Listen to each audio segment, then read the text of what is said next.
the state now. One of the things that you're seeing is the shortage of things like masks and gloves so people can take the sample. Jared's been working on getting that in the medical professionals' hands. You're talking about millions of masks over the next week or so.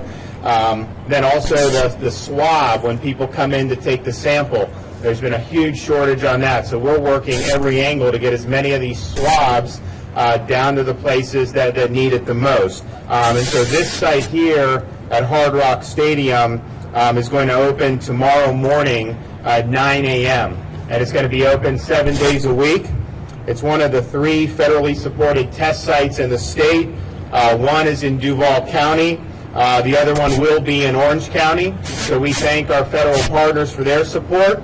This is managed in conjunction with the state of Florida and the Florida National Guard, and really executed by our local officials here in Miami-Dade County at both the county and city levels. So we want to thank them very much. But the partners involved in this shows the collaboration that we need to be able to get results for people. The Division of Emergency Management will be on site coordinating. We have 180 Florida National Guardsmen, medical personnel mostly, who will be collecting the samples. We also have guardsmen offering site support. We have the Dade County Health Department, Dade Police, Dade Fire. FedEx is going to help transport the samples so that they can be tested in Miramar. So this will primarily, to start, because there's limited amount of space and collection swabs, the start is anybody who is a healthcare worker or a first responder, particularly those that have direct contact with patients. You are a priority. You come through here, you're going to be able to get tested. One of the things that this pandemic, I think, has shown a lot of people is the vital role that our healthcare professionals play. You got a lot of people who are working nonstop, putting themselves at risk in order to protect others. And so we need to make sure that we're doing all we can to protect them. This is one way to do that, to offer this testing for folks. One, it's just good for them, for their own health, but it's also something for these hospitals. If one worker gets exposed, then that person may have to self-isolate, and they may have had contact with other workers. So then you have all these people in a hospital that will self-isolate and then won't be able to see patients. So it's really important that the first responders are protected and that they have access to testing. The other group who will be able to come in and get a test is anybody 65 and over who is displaying symptoms of coronavirus. That's things like a cough, a fever, shortness of breath. And if that is you, we want you to be able to come in here and get a test. And so that is who the focus is on. But I want to say, I think it's very important that we expand the testing as much as possible. And for us at this point, it's just a matter of supply. It's not a matter of will. We want to do it. We're working on plans to be able to do it. If you look at how the data is coming in the United States, you got a lot of people who 30 to 50 who end up getting infected. Not many fatalities in that group, but they do get infected, and some of them require hospitalization. So we want to be able to expand in that category as soon as possible. The great thing about this test site, there's enough lanes here that as this thing gets going and it works, we'll be able to offer some other testing to some other groups of individuals. So the process here is there's really going to be 3 steps. The first step is people are going to come in, so they'll be in their car, they'll get a verification of their temperature and assessment. That will take probably about 3 to 5 minutes per patient. And so they're looking to see the symptoms.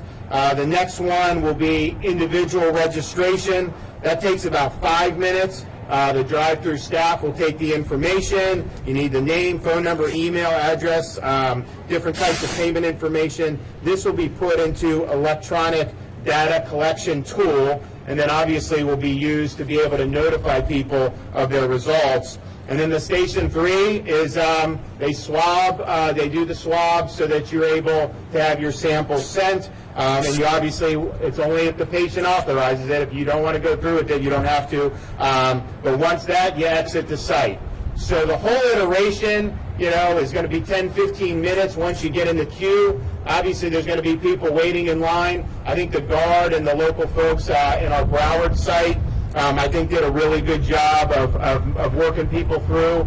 So I've told everyone to be mindful of our residents' time. A lot of people are antsy now. We want to get them through as smoothly as possible, and I know they're going to try to do that. The samples will be tested twice daily at a commercial lab in Miramar, and we want to get those results back as soon as we can. Obviously, they have a crunch of capacity with all the people that are sending in test results, but we know people want to know quickly, and we're going to work as hard as we can to do that.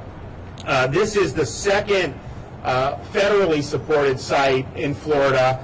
The first one opened yesterday in Duval County at the Jacksonville Jaguars Stadium. They tested 288 people, which was a good thing. There also wasn't as strong a demand as there was in our Broward test site, which may just mean fewer people up in that part of the state are symptomatic. We'll have to see as this goes on. But I want to thank everyone who was involved with that. I know the city of Jacksonville worked, as well as the fire rescue and the sheriff's office in Jacksonville. Our Division of Emergency Management helped out with that, and we're going to keep that one going. Orange County, Florida. This is set to open on Wednesday, another federally supported test site. You have the Division of Emergency Management here in Florida being the on-site coordinator. We will have support from the Florida National Guard, the Orange County Sheriff's Office, Orange County Emergency Management. And so those are opportunities for folks to be able to go in and get tested.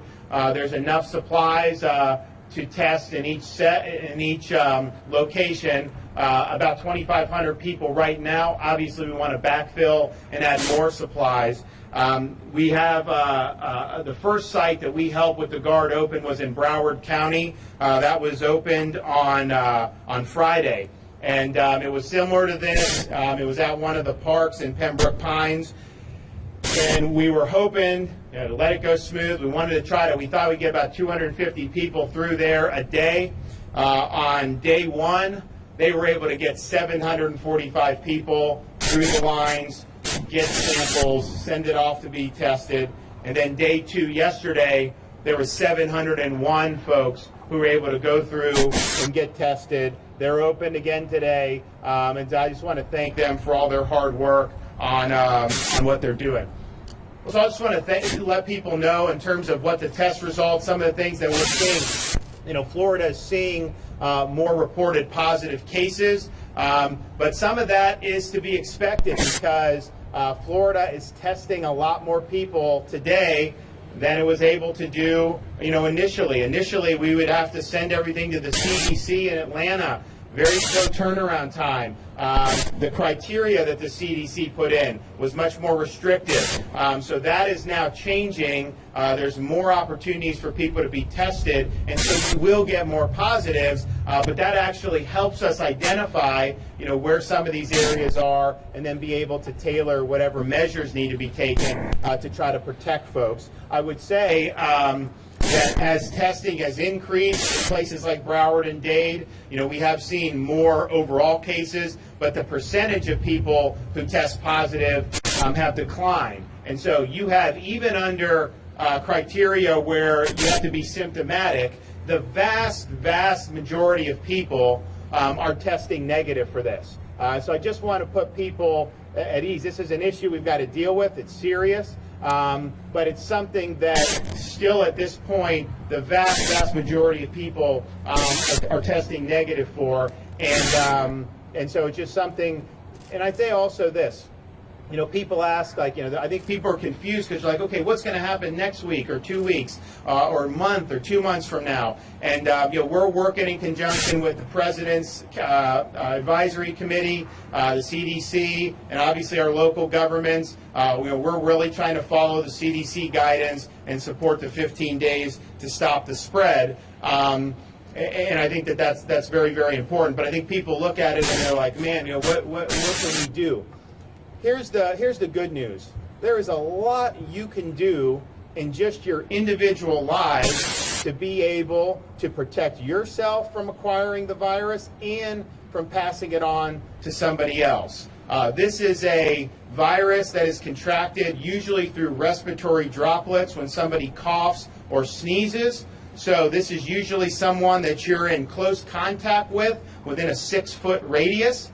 You also can get it if those droplets fall on a surface and you touch the surface and then touch your face, although most of the cases, by far, are from people who you've been in close contact with. If you look at the cases in places like Broward and Dade, you have a pretty significant percentage related to international travel, and then another significant percentage of people who you've been in close contact with, known contacts who are carrying the virus, and that close contact is what allows the transferability. So when people talk about things like social distancing, what they're basically saying is, protect yourself. Avoid any types of crowds of people. Keep your distance if you're in public. If you stay in those comfort zones and don't go and have close contact with someone that's infected, then you are going to be protecting yourself. If you're making sure to wash your hands and not touching surfaces that may be infected, you will be doing a lot to protect yourself. And so that individual conduct is something that's very, very significant. So just know this is not a disease like the measles, where if you just happen to walk past somebody or be in the same room you may breathe in. It's not as contagious as that. It really is more of a close contact. It's still something that's contagious. They think it's more contagious than the flu. But if you just take those precautions, you're really going to help stop the spread, help protect yourself, your families, and others. Most of the cases typically are within the same household. Where somebody's infected, they're obviously living and eating and with their family members, and then it's contracted that way. Finally, we have a facility update. I mentioned yesterday, statewide, we're keeping track of the availability of beds. One of the key things on this is obviously, how fatal it is, which is very serious. We know most of the fatalities have been with people who are elderly and or have a serious underlying medical condition, and the ones that have both, they're elderly and a significant underlying condition, they're the most vulnerable for fatalities. But we also know that there's a certain percentage of people who, while they don't die, are going to require hospitalization. And so the hospitalization rate is something that we're following very closely, the number of beds and the bed capacity statewide. So we're at about 18,131 available beds statewide, and we're about 1,700 ICU beds statewide. And 34% of our hospitals statewide have 50% or greater capacity right now. My agency for healthcare administration has been in communication with 6 vacant medical facilities throughout the state, which we are, if we need to utilize it for the COVID-19 response effort, they're evaluating how that would work and how you would set it up. That obviously there's a lot of logistics involved in that. Our Department of Emergency Management also has some facilities that could be put up. All that is being said, we hope it doesn't come to that. We do have capacity, but we got to do our part to stop the spread of the virus so that we don't end up overwhelming the healthcare system. Rundown of the numbers of cases. We've had 768 Florida residents test positive for COVID-19 as of this morning, 62 non-Floridians who have been in Florida recently.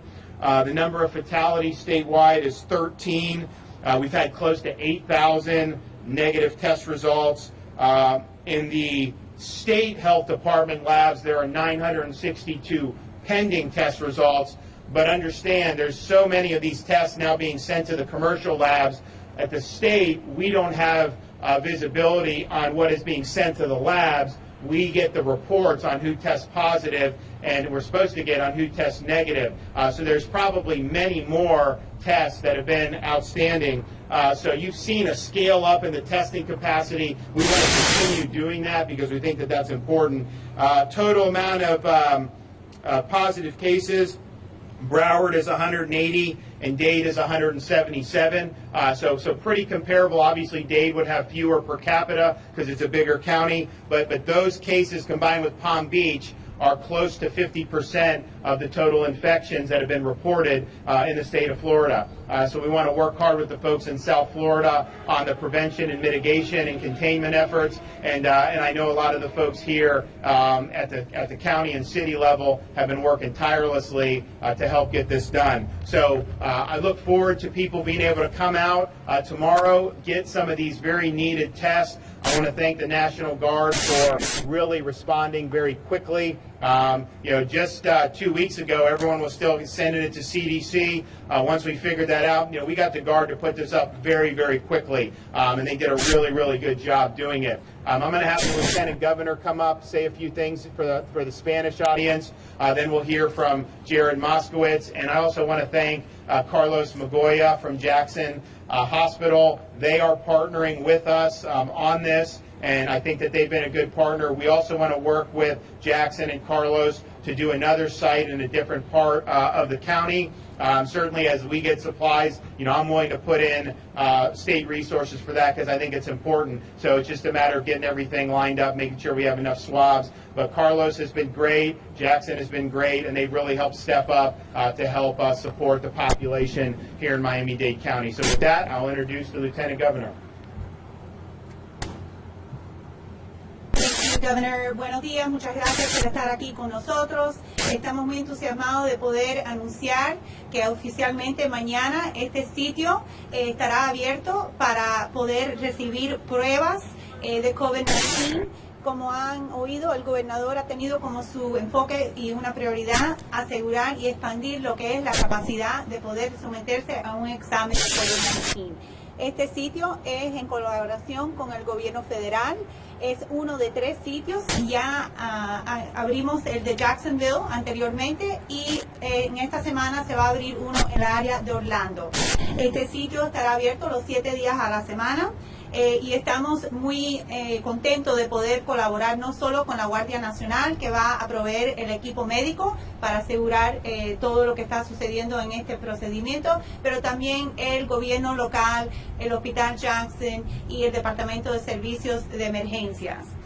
También, como han oído, el gobernador indicó que va a hacer un procedimiento. La evaluación se va a hacer debido a lo que es las regulaciones, asegurando que las personas mayores de 65 años de edad con síntomas y también el personal médico y nuestros policías y bomberos que están en contacto directo con pacientes.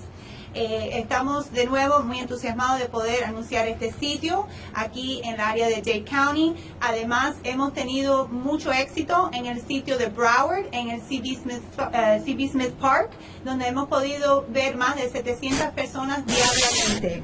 De nuevo estamos asegurando no solo la capacidad de lo que es las pruebas, pero también asegurando lo que es la capacidad de nuestras camas de salones de emergencias, de camas de servicios intensivos, y estamos coordinando a todos niveles, no solo a nivel estatal, a nivel federal y también a nivel local. Seguimos monitoreando esto muy a cerca. El gobernador ha dicho que por favor cada persona tiene que tomar sus precauciones, tiene que hacer lo debido, asegurar que se está manteniendo a una distancia suficiente, asegurar que se están lavando las manos con frecuencias y por favor si tienen alguna pregunta pueden someterse a lo que es el website del Departamento de Salud y estaremos dispuestos para seguir lidiando, a seguir asegurando el pueblo que estamos al frente de esta situación bajo el liderazgo del gobernador DeSantis. Muchas gracias. Governor, Lieutenant Governor, thank you. The Division of Emergency Management is happy to partner with the National Guard here. And I want to thank the National Guard. I want to thank all of the emergency management personnel, not just from the division at the state, but all over the county, all the county emergency management personnel, all of the health personnel at the county level, who some of them are rushing into the middle of the night into facilities to try to isolate people to save lives. I want to thank all the hospital workers around this state who are on the front lines in our hospitals. This really has been a collaborative effort. City officials, county officials working together to make sure that we are providing the necessary resources, providing the necessary care in the state of Florida. As the governor spoke about, the division is constantly running our logistics operation 24 hours a day out of our warehouse in multiple locations. We have about 300,000 N95 masks that came in yesterday that are going to be blasted out to all of the mission requests to fill the most critical needs first.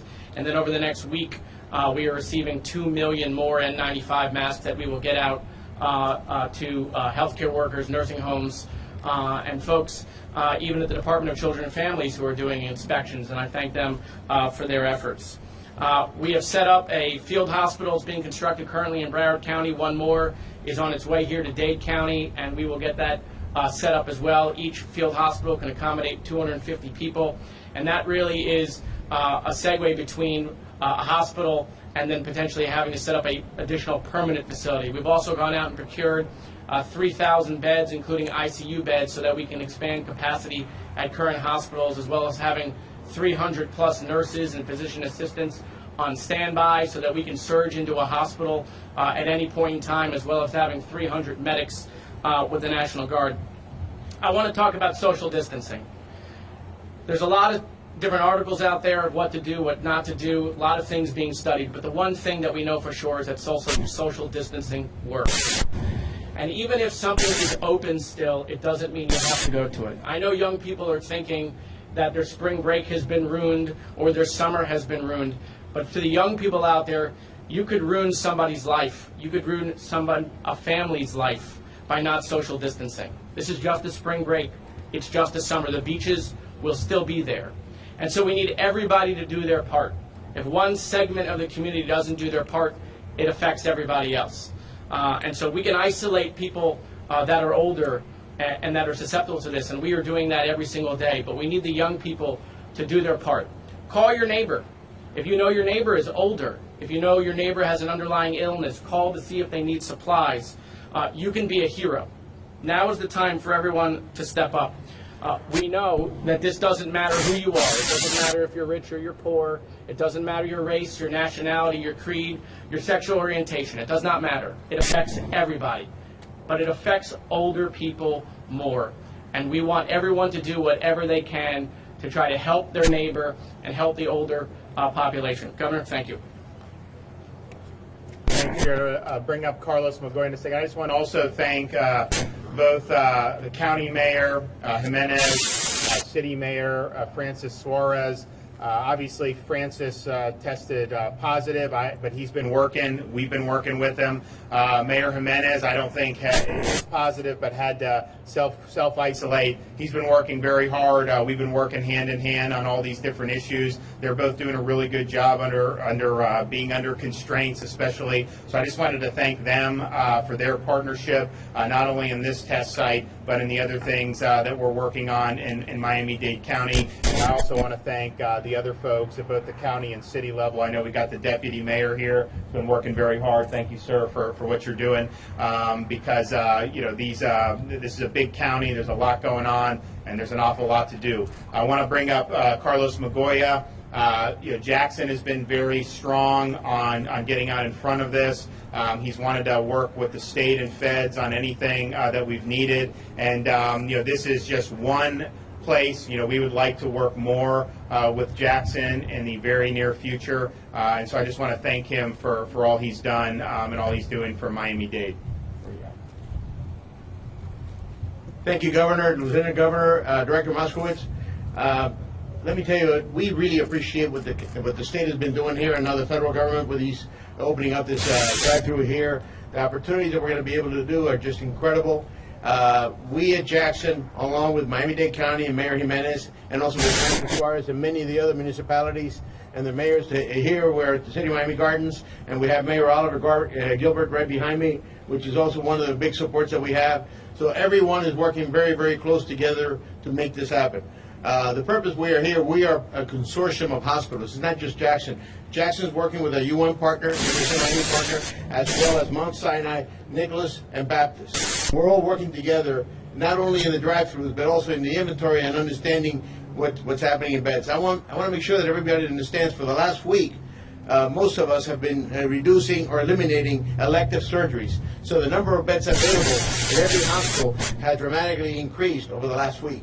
In addition to that, we've all been acquiring vents, so we have an opportunity to convert a big percentage of our hospital beds into ICU beds, because a lot of the needs here is around ventilators. So we're working on all that stuff. So here, as it relates to the drive-through specifically, we're going to be working with the National Guard and the standpoint to make sure that we continue to have the quality of the specimens to make sure that we can properly test them. This will be the first of many. We're in the process of trying to open another test site you'll hear more about in the next day or so, with the cooperation of the state as well as the county and the City of Miami. But there'll be other sites that we're doing around the county. We want to make sure that we test as many people as possible. The governor said this, but I can't say this enough, and I don't want to be redundant. The most important people to test at this point in time are those over 65 that have immunity issues. Why? Because the faster we learn about them testing positive, we can get to them quicker. The disease, as it relates to people of that age that have immunity issues, the more complex they become, the higher the acuity is, the higher the morbidity. So we want to make sure that we can identify those earlier and be able to work with them in advance so that we can make sure improve the quality of life for every one of those people. So as you will see in a lot of these drive-thrus, a lot of the focus will be on people over 65 that have symptoms, and we will address what they need to be doing from that standpoint. I know there's a lot of panic and hysteria out there. We want to make sure that the governor is doing a really great job of communicating out there all the time. We need to make sure also Mayor Jimenez and every other municipality that we can communicate, and we're all there together. And I can assure you the Jackson Health System, along with the University of Miami and the rest of our consortium, are very much aligned to make sure that we can go through this as best we can. Thank you. And also just want to let people know, the people that come through here starting tomorrow, we actually have some folks going through now, some of the first responders. This is they're kind of beta testing it. It seems like it's going well, but tomorrow when people come through here, if you get tested, the folks here are going to get that to a commercial lab as soon as possible. I mean, we understand how antsy it is waiting. When the CDC was doing this, it was taking 5 or 7 days, and it was really frustrating. So there's a premium on getting this turned around. There is a commercial lab very close in Miramar. They obviously have a lot of demands coming in from the rest of the country, really, and that's true all over. It's a major crush. But we want to get the results as soon as possible. That said, if you are somebody that is tested, you need to follow the directions of the folks here regarding self-isolation. If you're somebody that is displaying COVID-19 symptoms, if you come in here and get tested, you're going to need to self-isolate until your situation can be resolved in terms of the test results. And they may even have you continue to self-isolate beyond that, because there are people who acquire it, initially test negative because the virus isn't strong enough, and then they test positive. So just keep in mind that that's going to be something that's very, very important. We obviously want to identify people so they can get treated if needed. Most people will not need treatment. Most people, as long as they're at home and as long as they're not infecting other people, it'll wear off. I talked to Mayor Suarez yesterday.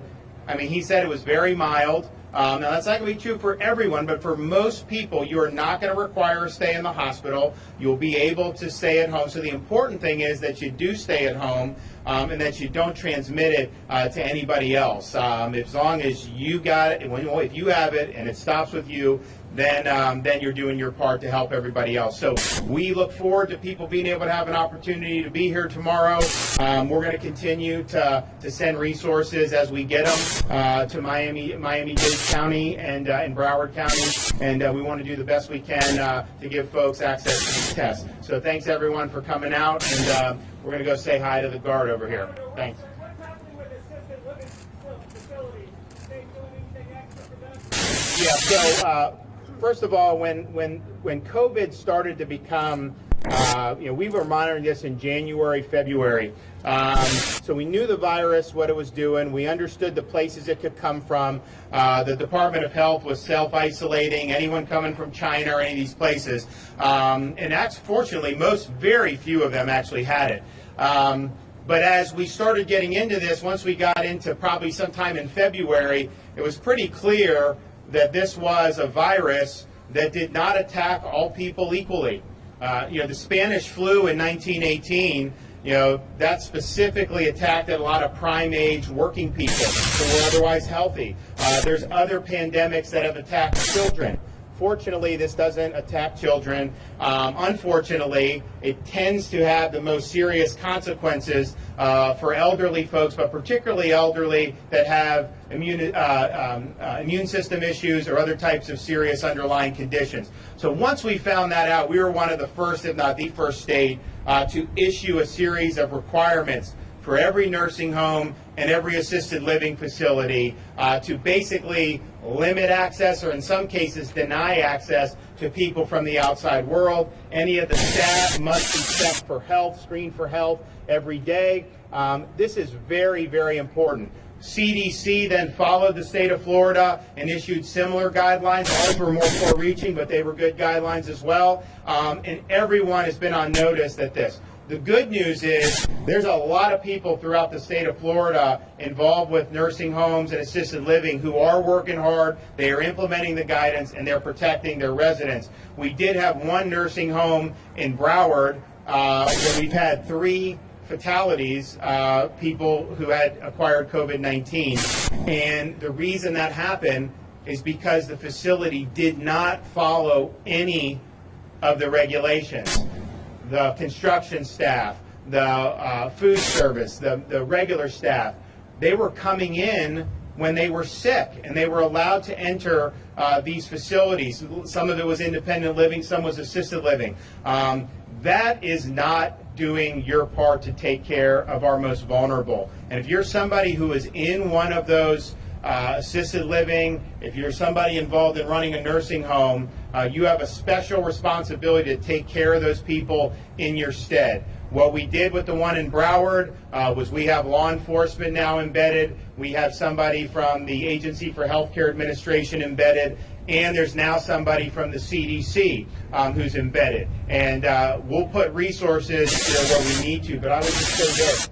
It should never even come to that, because if you're somebody who's managing one of those facilities, you know what your responsibility is, you know the precautions you need to take, you know what the rules are, and you need to follow it. If you do that, we will be able to protect our most vulnerable population. That will go a long way to reducing the fatalities that we would otherwise see due to COVID-19. If you're careless and you let sick people come in around them, that is not something that is going to be good. That's going to cause major, major problems. And so it's a major issue. We've taken dramatic action, and we will definitely hold people accountable who are not doing their part. Question, but there is a time frame as to when, is the time frame before, after you declared a public health emergency, or before Broward had confirmed cases? What is the time frame to say that sick workers brought it in? Were they aware of the severity of what was going on? Oh yeah, no. They should have followed the guidance for sure. No, absolutely, yeah. They didn't do it. So. And the assisted living facility, how do you enforce them wearing masks? How do we know? You recently said that they need to wear masks inside these facilities. Well, no, we didn't say they have to have the mask. Jared had mentioned you have millions of. Jared had mentioned you have millions of masks that are going to be in our possession very soon. That's going to be pushed out to folks throughout the state of Florida. When you hear one of the things, Carlos Magoya talked about, they stopped elective surgeries. You have more bed capacity. That's obviously very important. One of the reasons I did the executive order to stop the elective surgeries is, yes, for bed capacity, but we also want to conserve the personal protective equipment, things like those masks and those gloves. Once this pandemic hit, there was a major shortage of this. So, the state has some in reserves, a lot of the hospitals, but every time you see a COVID patient, you got to use new PPE, and it really is important that the hospital staff have it and that people now in these nursing homes are protecting from infecting anybody. And if they're doing the screening and they're following the regulations, the chance of an infection is very, very low, because most of the transfer are with people who are showing some symptoms. But if you have that mask on as well, that's going to further reduce any type of transmission. And so I want to thank Jared for getting this. There's a global rush to get these N95 masks right now, and for him to have millions coming to Florida, understand most of the stuff that's out there is being sent to New York City right now, because they're having over 100 new cases an hour.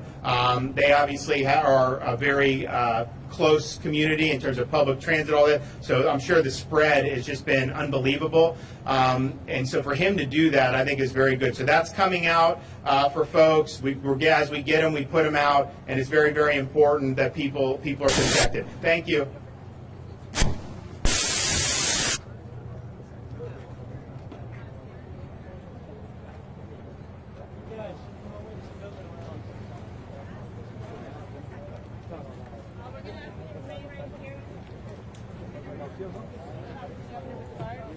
And then we'll escort you over to get some B-roll of the screening and the testing.